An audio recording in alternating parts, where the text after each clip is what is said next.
他们说是违法，我们都不晓得噻。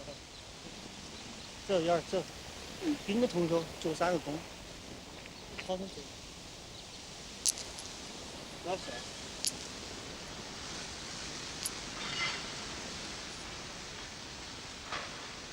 他们好生安息。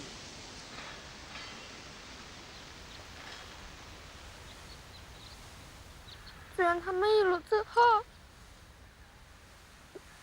The origin is actually very interesting because right after the earthquake, we saw all these documentary tapes on networks, and it showed the outpouring of support, sympathy, and the Chinese people seemed to be very much mobilized.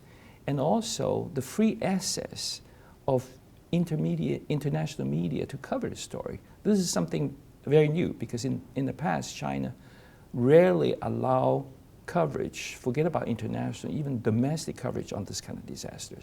So we were very, very intrigued. And so HBO actually contacted us and basically says, would you guys willing to go to China to cover the earthquake?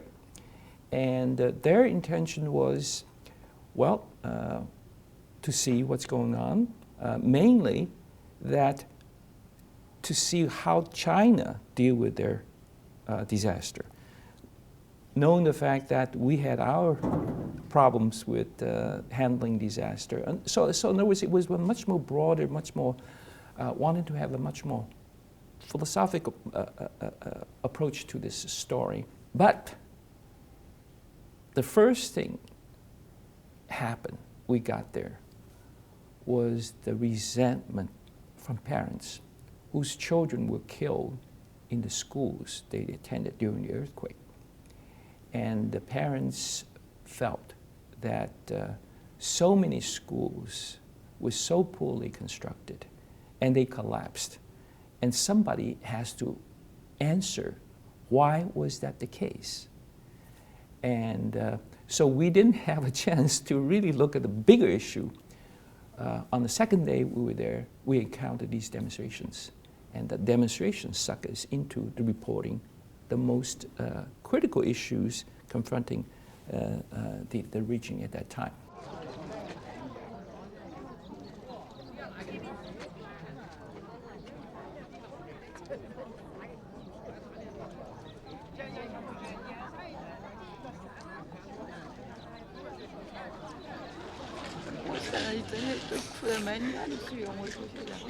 The number we talk about, if we talk about the dead and also the missing, and we assume they are dead, and so we talk about 100,000 people and were killed by the earthquake, and then we talk about the children. According to different reports, we are talking about 7,000 some schools collapsed.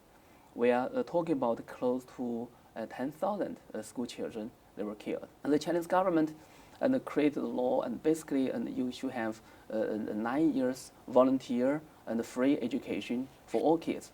But the money does not exclusively come from the central government. So we can talk about 90% of the funds, they were paid by the local governments.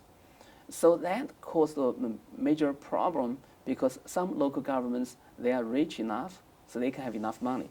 But some local governments, if they are not rich enough, so they could not give enough money. So one engineer, and he inspected the site and he said, and at the very beginning, if we talk about each square meter required 500 Chinese yuan, but most likely, and all schools, they were built on the basis of only 300 yuan for each square meter. So I think at the very beginning, they did not have enough funds. And then, of course, in the building process, we talk about how the contracts were awarded, and that was on connections. And so corruption was involved. And so this is how, when you have corruption, and when the builders, contractors, they had to give bribes to different people and in authority. And so I think the quality was further compromised. The Chinese government and also the provincial government of Sichuan province, they made it so clear no building collapsed solely due to the quality reason. Right? So they said because the natural disaster was so huge, so any building and collapse, that was understandable, that was inevitable. So even during the demonstrations, a lot of Chinese government officials, including Chinese Prime Minister Wen Jiabao, when he was on the site, and he said, yeah, we can see and a lot of projects, they were jerry-built. In Chinese, they call it tofu project because it was so fragile. And Prime Minister Wen Jiabao, and he said, yeah, in the future, we're going to investigate this. And also, the local leaders, they promised again and again, and we are going to conduct the investigation. We are going to give you a report, and in 1 month, and we are going to do whatever, and to find out who built this. But eventually, they never